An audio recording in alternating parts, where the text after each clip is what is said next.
Hey KW family, Robert Jones, your Market Center Tech Trainer here today for your Tech Tip of the Week. And in today's Tech Tip, I'm going to be showing y'all how to make a landing page for one of your listings in less than 60 seconds. So let's go. First and foremost, you want to make sure that you've selected the Consumer tab on Command, and we're going to be under Landing Pages. Next, we're going to do Create a New Site as a standalone page, Create Page. Make sure to name the page something that you'll remember. I suggest using the property address for the home that you're going to make. Next, we need to drag in a couple of boxes. First of all, you want to put in a branded header. You want to bring in your listing. You want to bring in a lead form. Make sure to slide in Download My App. And last but not least, at the bottom of the page, make sure to bring in the legal footer. Once you've done all that, we're going to click Configure Widgets.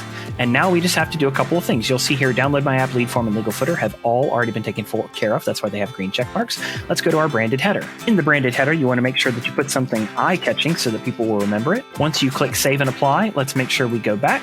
Now we just have one more widget to look for. We're going to browse listings. Today I'm going to pull up a house that I just closed last week. So we're going to pull up 35 Water Pine. There it is. That's the old listing. Here's my listing. I'm going to select it and I will click Save and Apply, go back, and we are done. Publish page. Yes. And there you go. We have a live website. Done and done. That is your tech tip for the week. Hope you all have a great one, and I'll see y'all next Tuesday.